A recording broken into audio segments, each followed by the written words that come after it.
Do you want your business to grow faster? Are you open to new and out-of-the-box ways to drive revenues and increase value? How do you imagine the most successful entrepreneurs and business leaders double, triple, or expand their businesses tenfold or more? The answer is deals. This is a weekly podcast featuring conversations with business owners, executives, and leaders as we reveal behind-the-scenes details that give you, our listeners, the confidence to pursue your own deal-driven growth. On the show, we discuss a huge variety of deals, everything from large, complex mergers and acquisitions to smaller deals that you can do even without significant capital. My name is Corey Kupfer, and I've been supporting deal-driven growth for businesses for 35 years as a successful entrepreneur, professional negotiator, and attorney. My goal is to help you strategize, plan for, find, and complete deals that will help your company grow faster. Welcome to the Deal Quest podcast. Let's get started.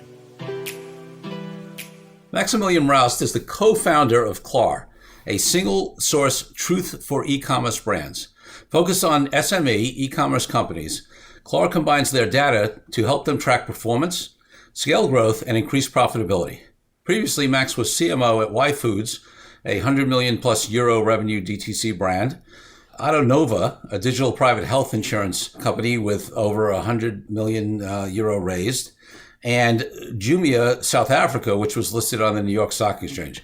Max, welcome to the DealQuest podcast. Hi, thank you. Great to be here. Yeah, so Max, obviously you've been through capital raising in previous companies or a previous company and your current company, and I want to get into that decision to raise capital and what it allowed you to do and the benefits and detriments. But before we go to all that, I want to take you back to when you were a little kid growing up, maybe 10, 12 years old. What did you want to be? Because, I don't know, running an e-commerce, funded company might not have been it at that age, but you tell me. So I think going a bit even earlier than that, I wanted to, I think every kid wanted to be like a professional athlete. That was and being from Germany, that was football or soccer back then. When I got a bit older, I realized even though I was talented, I was not that talented. That okay, maybe it's not a career. So then it shifted from that. I wanted to be like a sports journalist. So it kind of evolved. Also quite, there's this guy from the US, Adrian Wojnarowski, and he has, I think, the greatest job title ever. His title is Senior MBA Insider. And I'm still kind of quite jealous of this title because I think it's the most awesome sounding job title ever. And yeah, from there, it kind of went into being like a creative agency. And from that, I kind of then figured once I was in business school, maybe just start with consulting and see where it takes you. And I kind of stumbled from then into e-commerce and then kind of just stayed. Love it. And one other question looking back, what was your first deal of any type you can think of? It could have been something small when you were a kid or early in your career, whatever comes to mind. Man, it was probably some sort of negotiating with my parents happening. I mean, we were we were three brothers, three young boys, and we obviously, we're always up to no good most of the time, and always trying to get our way out of trouble and trying to negotiate something that we could live with, or reducing the amount of chores that we had to do around the house. There you go. I love it. Reduce chores negotiation successful? I guess it was a give and take, I love it. Okay, so let's, obviously we gave it at a high level in your bio, but just give us a couple of more minutes on exactly what your current company does, who you serve, who you focus on. Yeah, you mentioned I was at quite a few companies before, always running marketing, mostly in e-commerce companies, and especially at my previous company, we were growing quite rapidly after a fundraise, and I was kind of looking for a tool that pulls together all the data and helps me analyze it in a way that is meaningful to me and helps me really understand how the business works and what it is working and what isn't working. And looked at a bunch of things, didn't really find anything that met my expectations. So figured, that might be a good opportunity. Started speaking to other founders in the space, and they're all kind of struggling with the same thing, doing most of their reporting in spreadsheets or some data studio reports, because they're still not big enough yet to have their own fully fledged BI team. Yep. And so, that's how the idea was born. Started working with my two co-founders on that, who are both previously CTOs of large teams. And the first year was just the three of us, building everything in private in like a closed beta. And yeah, did a fundraise now for that company, recently officially launched. And we kind of, like you said, want to be the single source of truth for e-commerce company that pulls together all their data. And we kind of like optimize for 5 things, which is kind of everything you need. But because we're so specific on like the specific niche of e-com brands doing like 1 to 20 million in revenue, I think we can actually be pretty good at all of them, because you want to have something that's, quick to set up because you don't really have much time. You want to have something that's easy to maintain. You don't want to spend a bunch of time. You don't have a team to maintain something. It kind of needs to be super low maintenance. You want to have something that's affordable. Obviously, you can't spend a lot. And you obviously want to get really deep into your data and be able to slice and dice this the way you need it. And to allow you to do that, you need to be able to, customize things. And I think that's one of the things that sets us apart, is really understanding, the ways how e-com businesses differ, and having like a very simple way of customizing and adjusting their data to reflect their reality, because most of these plug and play, one size fits all tools, they are mostly just directionally correct because you can't adjust it. They're not flexible enough to adjust them in the right places. And I think we put quite a lot of emphasis on understanding where flexibility is needed and creating an interface that allows you to like quickly just adjust the things to the way you need them. Yeah, that's great. I mean, so often, right, you find, right, the two extremes, right? You've got big companies who either have an internal custom solution, or they work with external solutions that are very customizable, right? And they pay a lot of money, for that ability to tailor and customize and whatever, even if they're starting with some, some enterprise level, based software. But, or there's these off the shelf, lower end products, but that's always the challenge, right? Is that, the amount you can customize. I mean, maybe you got a couple of toggles on, on a couple of things, but, for the most part, they're not that customizable. And it's rare to see something that's sort of in between, right? Still fits. And it's obviously, just saying that is obviously, hey, that's ideal for everyone. And you can only really accomplish that by being really specific, You need to have a very specific niche. And if you have that, you can accomplish that. If you try to do it from everyone, it's like, I think it's impossible. There's too many options. There's also, problems with those ERPs, like ERP systems, oftentimes they just try to cover everything, and they just, because there's also lots of potential complexity, and you just get to a point where these things are just not usable anymore, just because, there's too much they're trying to cover. Yeah, it's interesting. I think about it even to my, relatively small law firm. On the one hand, we're on a Salesforce enterprise platform for a lot of what we do, which is, Salesforce. They always say the great thing and the horrible thing about Salesforce is that you can do anything with it, but you gotta, but you gotta customize it. But there's something called Avalogics, which is a law firm overlay on essential, so in other words, it creates an overlay that actually makes it more specific. But even with that, we have a consultant that we pay to customize that to us, because even, general, like there are all kinds of different law firms, right? So they have things on settling cases we don't litigate, right? So I get it as a microcosm in terms of what we do. And I could only imagine for, and we're not even an e-commerce company, right? We have a lot less going on. So to have that in between ability is great. All right. So let's, in terms of the deal aspects of, what this podcast is about, let's go back. I mean, let's talk about the capital raise in your prior company. First of all, obviously we'll get to the one for your current company, which I know you were very involved in. Were you that involved in the raise itself? I know you were very involved with what the company was able to do with the capital that was raised in the last company, but were you involved with the raise itself? So I would say I was a stakeholder. I was in those meetings. I always was the guy to present the marketing slides and answer the marketing questions. I was not the primary person driving it until my recent, my current company, where I did the entire process. But prior to that, I was, the marketing person and one of the people in the process. Yeah. So that's an interesting contrast, right? So, you're a stakeholder in your prior company, but you don't have control over the decision making. You have input into, what the use of proceeds is going to be, or how you can leverage the fundraise. And then obviously now it's a very different scenario. So let's talk about it from that point of view, from the prior company point of view as a stakeholder, right? So what's the process like for you? And most people think raising capital is always good, and there's a lot of great things you can do with it. And I want to hear about what you were able and your, and the folks you work with were able to leverage with that capital raise in the last company.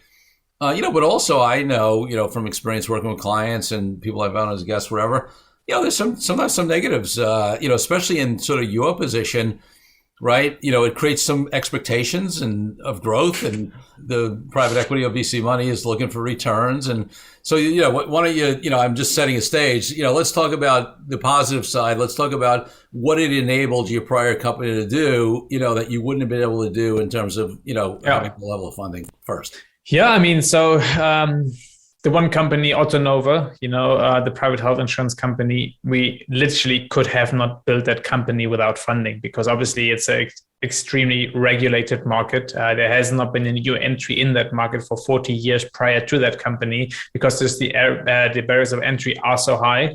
So you could not have built that company without funding, because by the time we had launched, we already were 55 people. We had raised 40 million at that point, not having generated a single euro or dollar of revenue. Right. Just because, you need to build a health insurance. You can't just say, okay, let's just, do a bit of health insurance and then we figure it out along the way. Health is important. You can't just, eyeball it.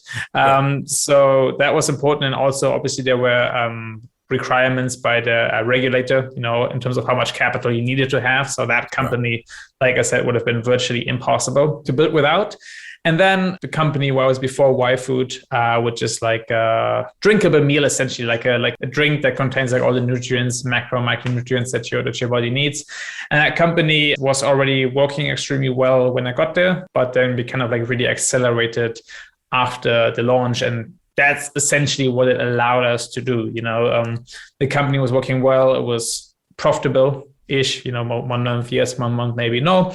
But it was basically not that we needed it to fund our losses. We just needed it to make additional strategic investments. And having raised that capital allowed us to move much, much quicker. So I think the initial roadmap, even already, knowing that we were going to raise capital, was kind of rolling out internationally, because at that point in time, the business was mostly based in the German-speaking markets in Europe, was to roll out over the course, I think, of 12 or 18 months or something like that. But then we just said, why not do it all in 3 to 4 months? What is really stopping us from that? And just the level of learning you get is so much higher and so much quicker. So why should we postpone this learning over a year and a half, if we can get the same learning in 6 months? And it's going to be a bit more wasteful. Level of learning might not be on the same level if you do it all separate from each other, but you can start to compound those learnings over time, so that where you get to after 2 years is going to be that much further. Yeah, and it's great to give those two examples, because it really hits on, I think, two of the major reasons why it makes sense for certain companies to raise capital. One is, as you said, there are certain companies that could not exist, unless they raise capital. I mean, they're just in industries where the infrastructure, whether it's physical infrastructure or online infrastructure, where you mentioned regulatory, there's a lot of reasons why there's a significant capital investment need to build something that even becomes, viable, as opposed to in some other industries where the whole concept is you get an MVP, a minimally viable product, and you put it out to the marketplace and you get feedback and you start, certain businesses just can't do that, right? You're not gonna, if you are a pharmaceutical company, if you are a lot of stuff in the health field, a lot of whatever, right? You need significant investment to go through product development, testing, government approvals, all that kind of stuff. So that's one scenario. The other scenario is exactly the one you give, where you have a company that, might do okay organically, but the intention is to scale it and grow it much more quickly. There could be a lot of reasons for that, right? Competitors in the marketplace to gain market share, just a desire to grow more quickly, opportunities you can take advantage of that you wouldn't be able to, funding it through cash flow. And, the biggest thing there is that you accelerate growth, which accelerates enterprise value as well, right? Geographic growth, you mentioned, outside of the German-speaking market, you mentioned. So, those are two wonderful examples of reasons you raise capital. And it sounds like, I don't know what ultimately happened with this, but it sounds like in both cases, at least initially, that fundraise achieved the objectives Yeah, I mean, they're also still operating and running, so still going good and strong. And yeah, I mean, we obviously were able to launch the health insurance and we were able to expand into all of those markets. So the goal was achieved. And yeah. I like this, you, especially now that you're sort of on the other side of things. So as a stakeholder, had some input, but not really control over those raises, right?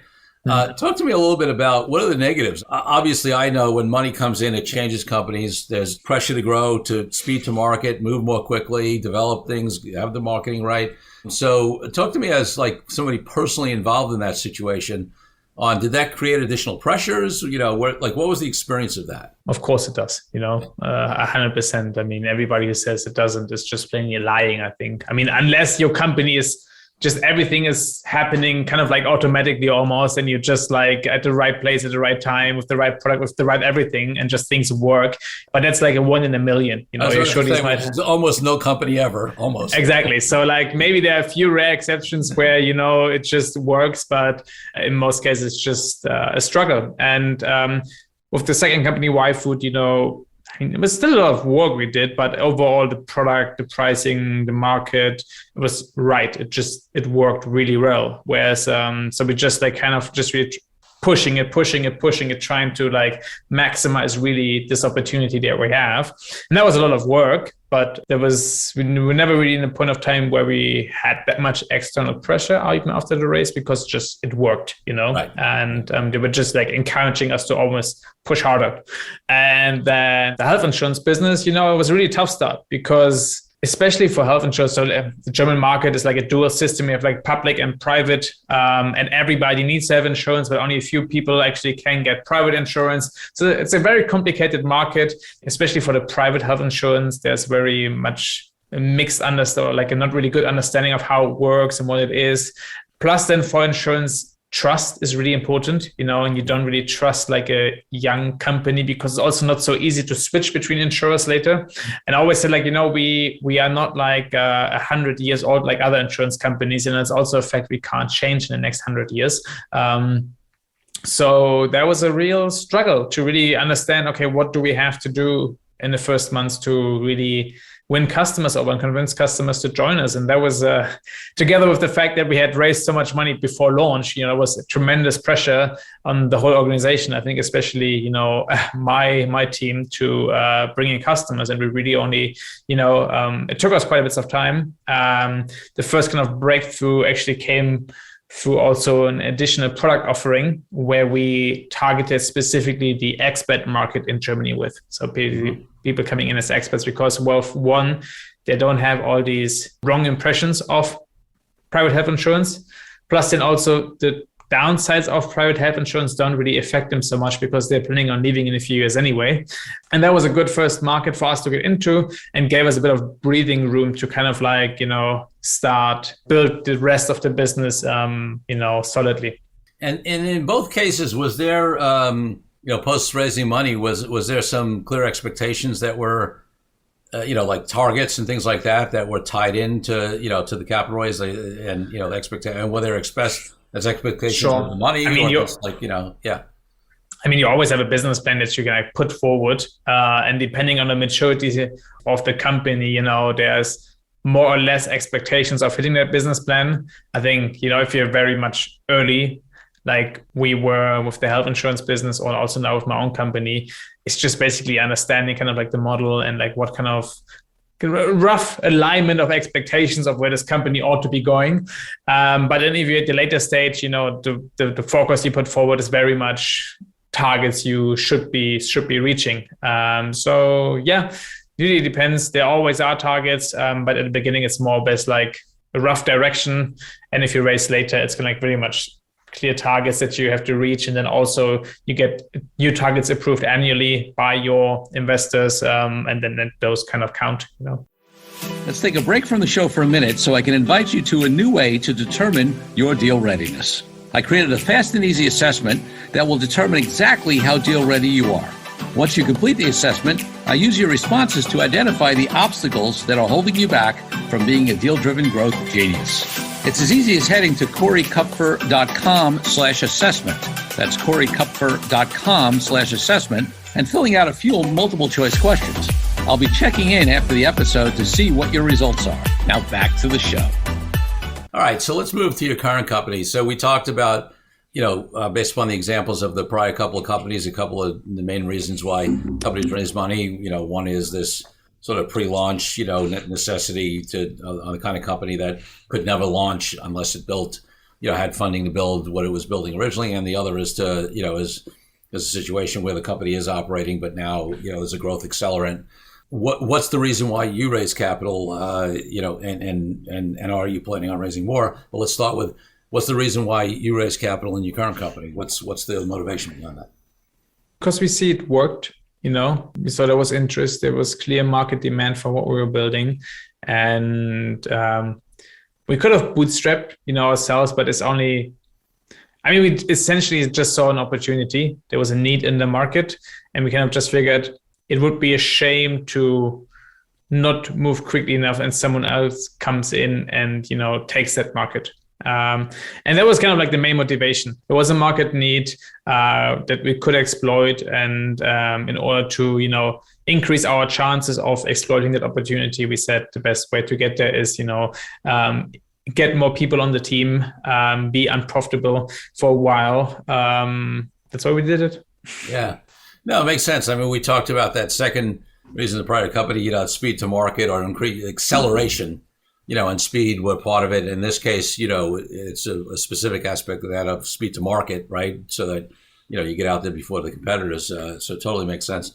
Obviously, you'll only share what you're comfortable sharing, but, anything you want to share about the particular raise in terms of what it looked like and who, was this an angel round? Was this an A round? Yeah. I think it's always difficult to kind of, what these rounds are called these days is always a bit difficult. Right. So, but we call it a seed stage round. And we have one institutional investor called Cherry Ventures, which is one of the, let's call it top 3 leading seed stage funds in Europe. So really A-level on this side. And they did the majority of the round. But then we also got around a dozen angels that participated, and they are all basically founders that also either operate e-commerce companies or operate companies that serve e-commerce companies with one or two small exceptions.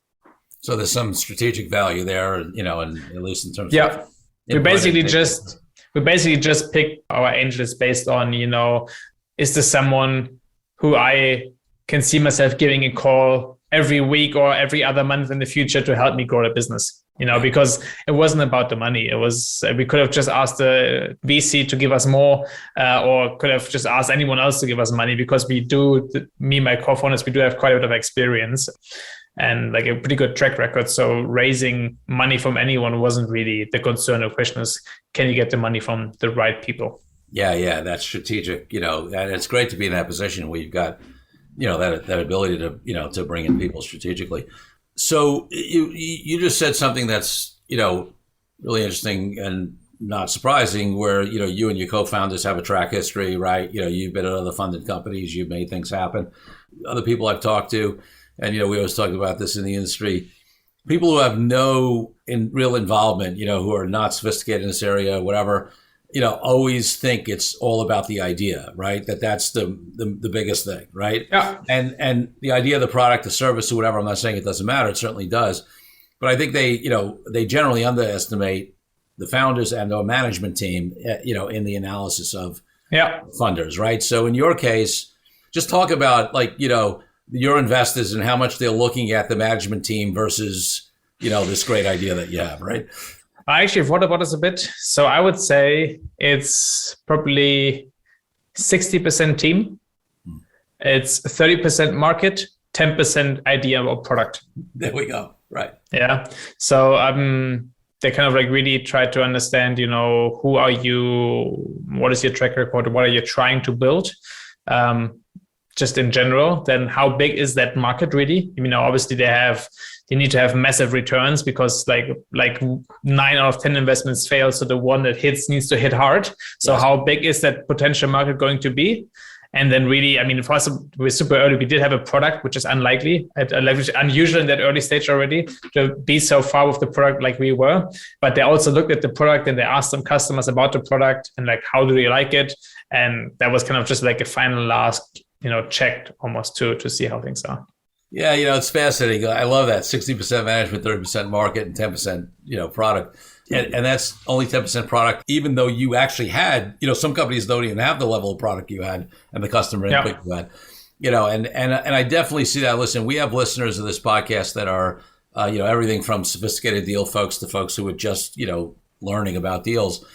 And I think if you I've never seen this, but if you did it, my unofficial 30 years plus of doing this survey would be that, the less sophisticated people are, if they don't know, they probably guess that it was, something like whatever, 70% product, 20% market, and 10% management. And like, as they get more and more sophisticated, they understand those percentages totally shift. So that, one example I give folks is like, pick anybody who's, Elon Musk or whoever, right? The Google guys or, Zuckerberg or whatever. I say to them, listen, do you think if they went out and said they're starting a company to do anything, let's say they even said they're starting a company and we won't even tell you what we're going to do you think they'd get investment? Yes, they would, So, it's crazy. You probably have the same in the US, but when you register a company, you have a company registry, and investors here, they are scraping those registry to kind of see when people found a new company. And then I think they have lists where they cross-reference the names with, people with a profile that have done interesting stuff before. And then as soon as someone with with a certain profile founds a new company, they reach out immediately, right? And say, hey, we had messages saying, hey, we invest pre-product and even pre-idea, right? We just saw you have a company. We want to invest. We don't care what you build. We know you're a good guy. We'll just invest. Right. And it's fascinating because it's interesting in the U.S., depending upon the state, there's actually a lot less information that's public than in most countries in Europe, for example. So it's very interesting that I'm not surprised they're scraping the public data there and reaching out. It just shows you how much management, and probably success. And things are probably a bit different now that the market cooled down a little bit in the last month or two. But I think half a year ago, things are crazy. Literally anybody could almost get money. If you had a somewhat decent team and a somewhat decent idea, you could raise a round, basically. Yeah, for several years at least, I've been saying, in this market, there's no good deal, and that's whether it's a startup company or even, an acquisition or whatever, there's no good company or deal that's not fundable, right? And listen, we still have a lot of deals going on. We'll see what happens with the market and what happens, but certainly, it's an open question right now in my mind, but yeah, certainly the last few years. So let me ask something. So you're on I remember, when I worked for somebody many decades ago as a lawyer, I had many, many opinions on what they were doing right and wrong in running, the big law firms I worked at. And I knew I was going to go out on my own. And I did, almost, actually over 30 years ago. And some of these things that I thought that I really understood that I wanted to do differently, I was right on. Really is a different way to treat clients and employees and blah, blah, blah.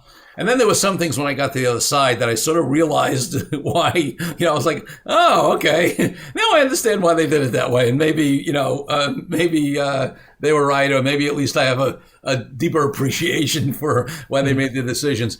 So I'm just drawing sort of an analogy. So for you sort of being at your prior two companies, a stakeholder, but not in control of the fundraising decision, and now, of course, raising money for your own company, where I know you have co-founders, but obviously you had major input and decision-making capability. Was there anything that you sort of had a view on in your prior positions that you've now, as the decision maker, come to view a little differently?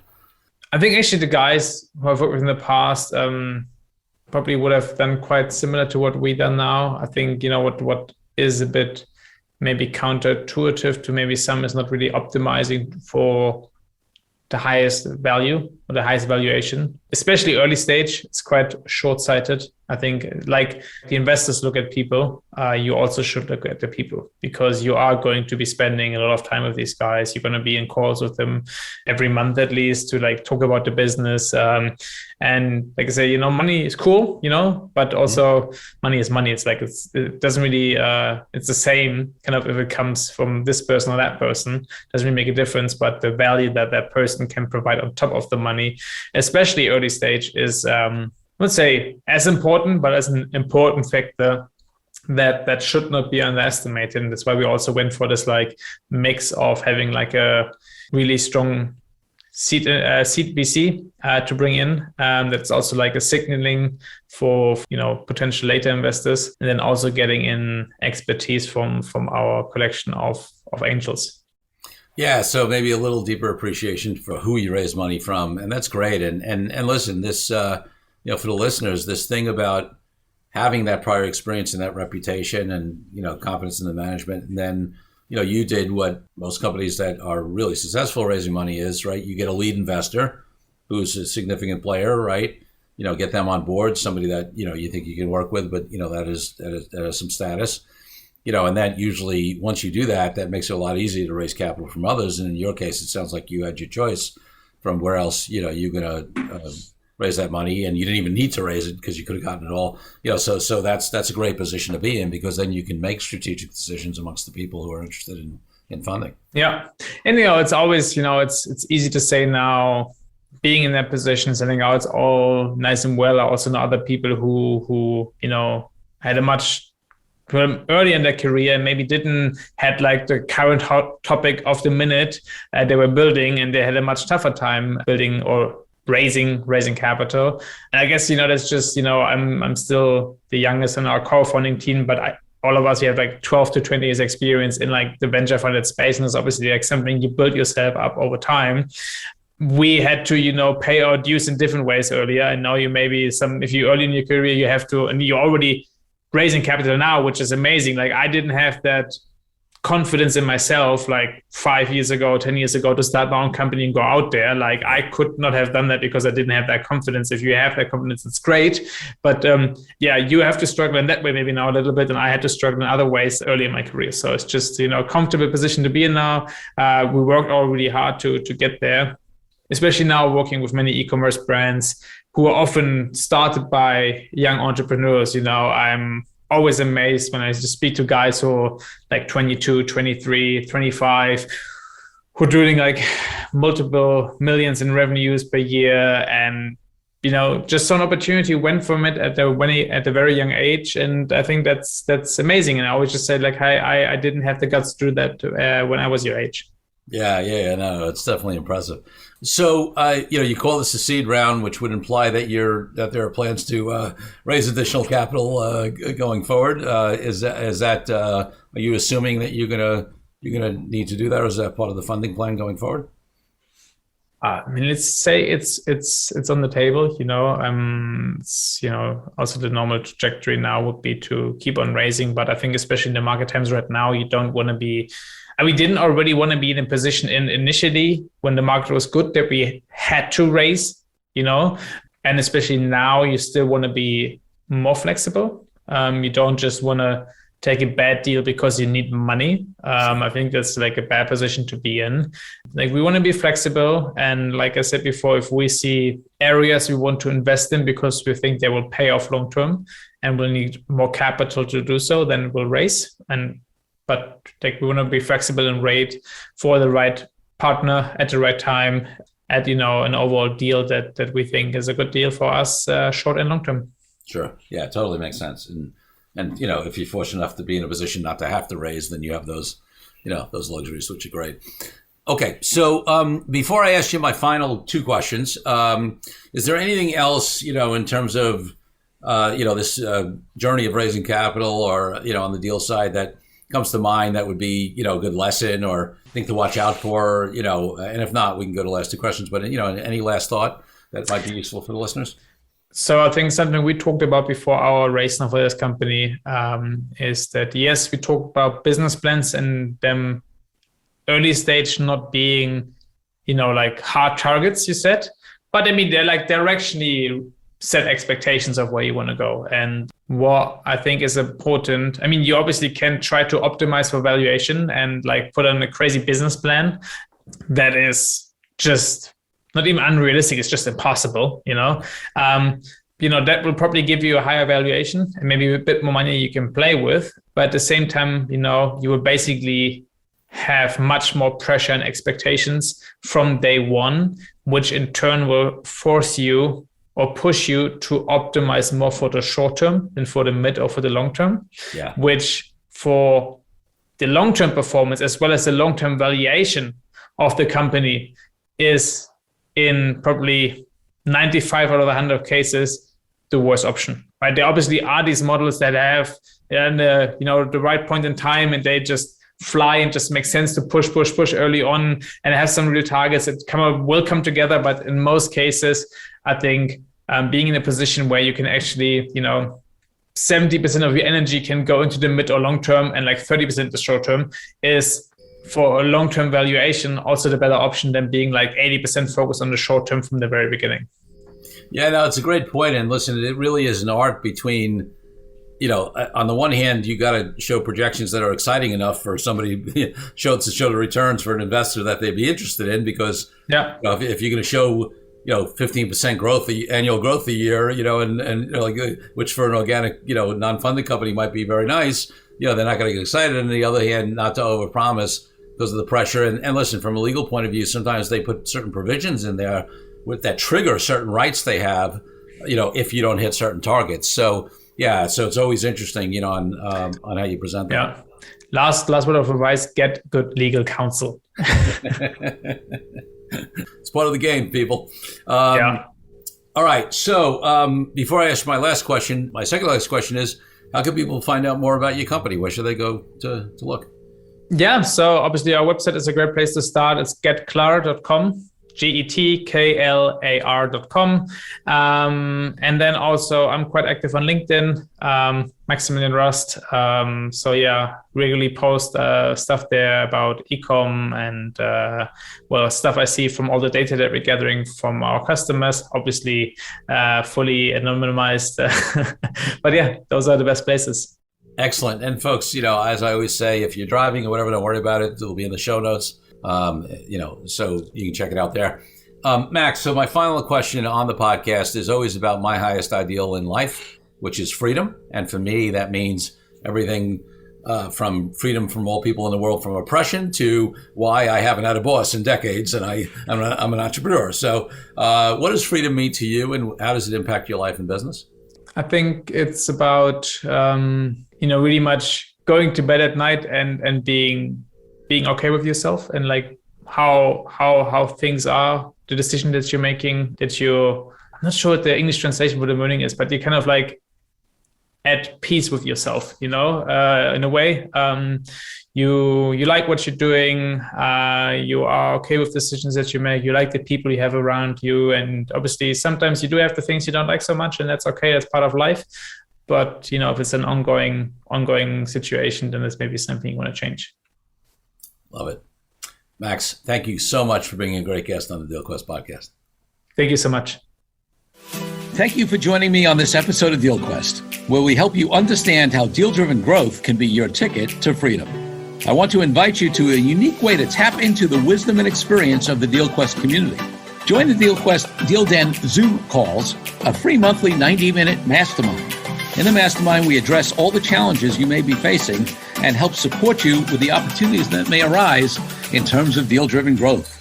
You will get input not only from me, but all the members on the call will collaborate and serve each other in a mastermind format. To sign up for the free mastermind, go to www.corykupfer.com/dealden. That's corykupfer.com/dealden. I'll see you there. I'm Corey Kupfer. Until next week, wishing you the freedom and financial prosperity that I know your DealQuest will bring.